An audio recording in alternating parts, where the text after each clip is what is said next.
Are you in fashion? In fashion. Did you see what she's wearing? Baton shoes. I'm Sonia Sly. My heels are killing me. But I was told I have a backstage pass. You will need to get the right pass to get behind me, ma'am. Like, I need to go. Code red. We have a situation. I'm taking you inside the fashion industry to discuss trends, the reality behind the glamour, and the highs and lows of a fast-paced industry that never stops. Today, New Zealand's landscape is a multicultural one, and the design landscape is slowly beginning to take on an exciting shape as new voices emerge. Now, as you heard in a previous episode with street style photographer Dan Roberts, different countries have a different aesthetic, when it comes to getting dressed, that is. Here in New Zealand, that's also beginning to shift with globalisation and multiculturalism. Now, I've always been a firm believer that clothing is a way to visually communicate with the world around us. I'm New Zealand-born Chinese, and growing up, identity was always something I was searching for. That sense of asking, who am I? Where do I belong? And that was always expressed through what I wore. It's a means of finding freedom and self-expression. Clothing and fashion allows us to become who we want to be, or even draw us closer to ourselves. I meet up with a handful of designers who have investigated their identity and share their view on how they've applied it to their craft and where they sit in the context of the industry. I really like Maki O. After I saw her stuff, like a light bulb went off in my head. AAKS, it's the most beautiful, like handcrafted bags. There's Eden. So Eden's actually, it's a group of American designers. They actually work with African artisans. They've been able to create, like, the last few seasons have been so amazing. They really put a spotlight on like the variety of like artisanal work you can get in luxury pieces that you can get. Zimbabwe-born Chido DeMiro is talking about African designers. She came to New Zealand about 15 years ago and has recently graduated from Massey's fashion design course. Presenting her work this year as part of the African Fashion Festival held in Wellington. It's a platform for high-end and emerging African designers with a focus on luxury. With the power of the internet, like, so many barriers have been like broken down. Like, so many people have been acknowledged here for the amazing work that they do, which is really great to see. African fashion, I think in the last few years there really has been quite a bit of a spotlight on it, which has been really cool. And with all like the different designers coming outside of African, also people in the same situation as myself, African born but have lived somewhere else, we've been able to create a different idea of what African fashion is, because for so long people would put it in a box. It's really colourful prints and like head wraps and stuff, but there's so many brilliant designers. I was curious as to whether Chido has come across any barriers in the industry so far, but surprisingly, she says no. Part of her creative process has been about finding her authentic voice, and that in itself has presented a challenge, navigating her way through and away from any kind of cultural cliches.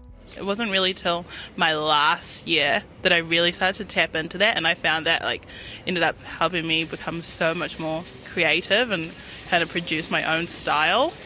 Right. Whereas during fashion school, when you're together with the same people for such a long time, you tend to bounce ideas off each other, you know, and after a while you don't want to look too similar to everyone else. And so would you though say that you kind of had to get to that point of doing the cliche thing and then moving through it to get to where you go, okay, well, it's actually, there's more freedom within it? Yeah. To be honest, with the power of like the internet and globalization, you could get so much of your work out without even selling a few pieces in New Zealand. But in terms of barriers, actually it's been a little bit difficult not having access to the types of fabrics I would have liked to use, because a lot of things that you find in Africa, just due to infrastructure and cost, it's not so easy to get over here, but it does mean I have to be more creative and find ways that I can create like the fabrics and prints that I want. Pieces from Chido's collection can be found on eclecticism.nz. She runs under the label Chido. Her silhouettes are clean and modern, and I'm drawn to a simple V-neck top with shoulder ties paired with loose matching pants. They're in a black leaf-like print, and if you look closer, there are small beads beautifully interspersed within it. It's Chido's love of print that subtly hints at her heritage. I think for a long time, people wouldn't necessarily associate African fashion with luxury pieces, but they really are starting to see that. One thing I really do enjoy is being a part of the changing face of African fashion, and it's even better that it's in New Zealand, because it's a good incubator for ideas and creative people.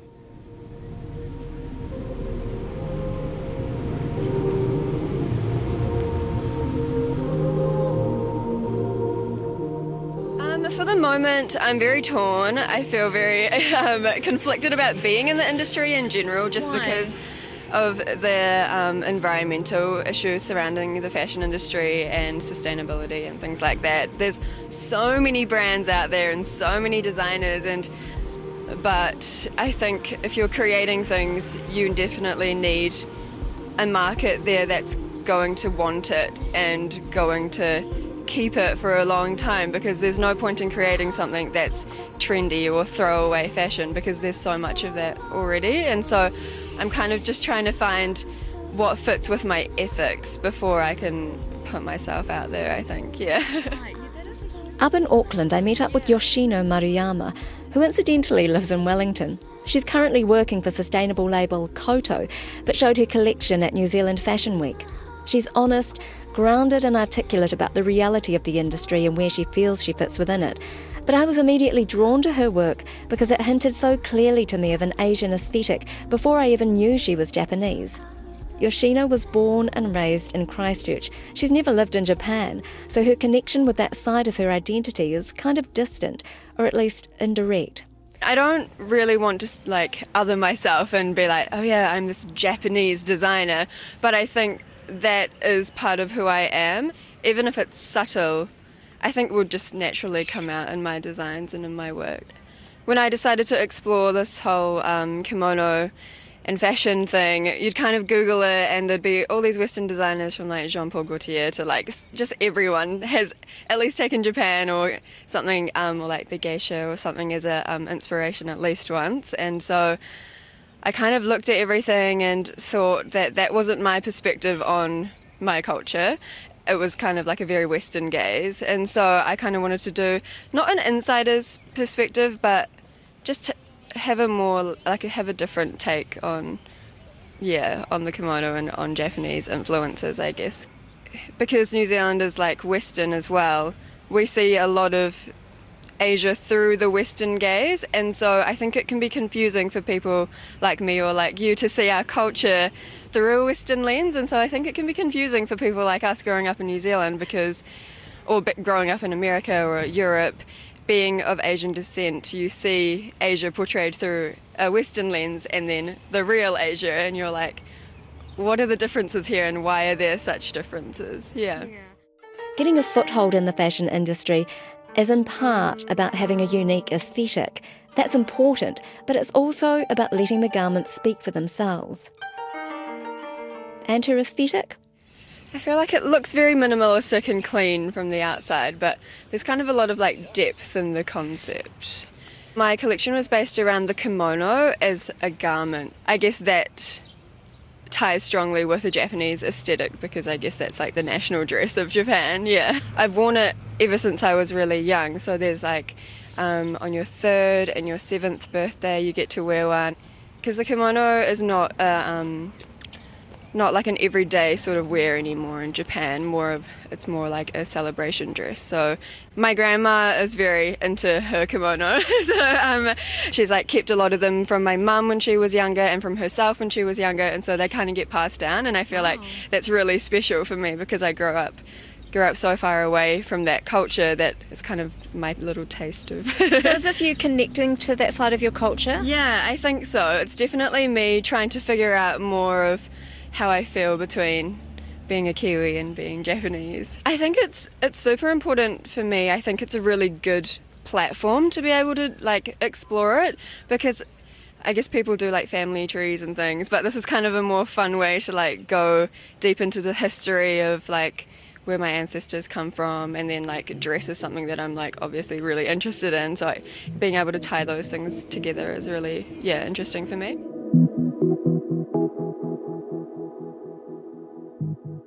all of my friends, and especially on my Māori side and my whānau, you know, they know me very well as just sort of like the half caste. And it was really funny going into rural Rotukoti primary school.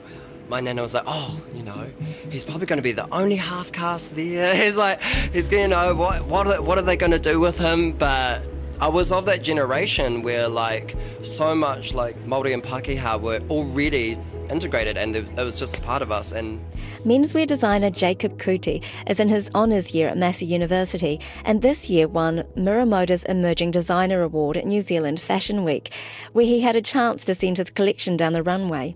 He has strong views about what fashion is and why he can't walk away from his cultural roots. Style itself, I think, is correlated with identity so much. There's a lot of expression that happens with design, and whether it's conscious or not, I think it's important. Like, I mean, because we express ourselves through what we choose to wear, for a start. I mean, there are a number of people, you know, who maybe not be interested in the realms of fashion, and it shows, I guess, what they wear, that it's just, you know, I'm a bit more carefree in my style. But people who do kind of develop sort of a sense of their own style and aesthetic, yeah, it definitely kind of curates who they are, shows who they are. So for you as a designer, when did you feel like the sense of yourself had started to inform your design? When I really first started liking fashion, which was probably like at 12 or 13 years old, and I just wanted to look like a grown-up. I just wanted to look like a flash man. Like, I came from a mufti school where everyone kind of just, you know, just chucked on hoodies and sweatpants. So I try to like flashen myself up a little bit. As you get into the sort of more depths of like fashion and design, especially going into uni, you start to play with more silhouette, with more tones, with texture. In his collection Tour, there's a juxtaposition of masculine and feminine, deconstructed tailoring, draping and oversized silhouettes. Jacob interned with designer Layla Jacobs, and I can see a line of influence, but he also loves the work of Belgium-based Andemula Meester. Exploring his Māori heritage has been pivotal in this collection. Since 2014, Jacob has been visiting the Māori collections down at Te Papa as part of his research, which specifically addresses tikanga Māori point of view. The values of that, traditionalism, just the kaupapa between where you've come from and where you are now. I guess it's like parts of Māori philosophy and ideology, seeing like Māori in my family and in real life, and New Zealand and Aotearoa in general, just saying like, you know, there's the construction worker, but there's also the police officer, which my uncle is, like, you know, so it's, you have Māori in all walks of life, and that was kind of what I wanted to integrate, as well as the philosophy and the tikanga Māori behind it. It sort of sounds really complicated. There's so many layers. There's so many layers of like concepts to this, and also, yeah, I definitely have kind of departed from sort of the very Western like look. Like, I'm not doing very like obvious sportswear. I'm not doing very obvious tailoring. It's like this weird mix of streetwear and kind of like nomadic style. It's, yeah, so it really, I think it represents the sort of like tradition, as I said, yeah, the tradition and almost sort of like the historical culture. I definitely didn't want to just like tokenize it, and some people agree, some people don't, but like I definitely think that chucking a koru on, you know, a t-shirt, a box logo t-shirt, and be like, boom, it's suddenly Māori design. No, it's not. Like, how do you feel about that? I'm not against it if it's part of what you're actually trying to portray. If that's like, you know, your logo and it has a lot of kind of history to it, then yeah, of course, because it's a very spiritual logo. But or if the tourists are going to buy it and go with this with something Māori in New Zealand, Māori. Does that make you cringe? That makes me cringe so hard. Like, it's being tokenized, commercialized so much, and then you actually have, you know, Māori artists, fashion designers who make all these really kind of more interesting work out of even like tartan and other sort of flax styles of, you know, textile design, and they kind of just like, oh yeah, no, we don't really, I mean, we'll look at it but we won't embrace it, you know. But for me, I think I wanted to put the thought process more, the design process more into it. Since Jacob's been investigating his identity through his work, I ask him if it's something he wants to continue as part of his vision. Well, I think now, like, it's sort of like once you ride a bike, you'll remember how to ride it, even if you haven't ridden it in about 10 years. I have kind of like this moral obligation, being the eldest of the mokopuna, which is like of all of our grandchildren on my Māori side as well as my English side, and also, yeah, having that bicultural element to my identity. Like, I do feel morally obliged to express that part of my heritage, and it's do it justice. Yeah, to do it justice. And even if like you're not even like part Māori or bicultural Māori, there's nothing wrong with like recognising the land we live on, you know, and it definitely has an importance. It's something I can see moving forward. Emerging voices in the fashion industry are important because they shape the future of what it's going to look like. But I want to get a perspective from an established designer whose work is truly authentic to her point of difference. One thing I always think about, I want to be a different. I mean, I don't think that I want to be a different, but I like, it's end up always like that. So if someone start making like really kimono and lots of, you know, those things, then I was like, oh yeah, I'll make something else then. I just like to be me, yeah. This is Yuka Maud. She lives in Wellington and runs a label called Otsu. In one of her earlier campaigns, the tagline reads, "Clothes for people looking for the start of the rainbow." I really like the way Yuka sees the world through a distinctly different lens. It's playfully quirky. You might find sleeves shaped like clouds, necklines that resemble lightning bolts, and exaggerated angular pockets. To me, it's clothing for people who might be riding the rainbow rather than looking for it. So I have to ask, did you always know that you wanted to be involved in fashion? No. So where did it start? What's your first fashion memory? Well, of course, when a girl, you just pick whatever you want to wear, and then crazy. I was go crazy, and my mum stopped me to go on outside because I dressed too crazy, apparently. Like, how old were you? I don't know, maybe 7, 8. And you're dressing crazy. What's crazy? Like a lot of colours and uncoordinated. Yuka grew up in Osaka, and rather than studying fashion, she's actually a graduate from Kyoto College of Art. For Yuka, fabric is her canvas these days.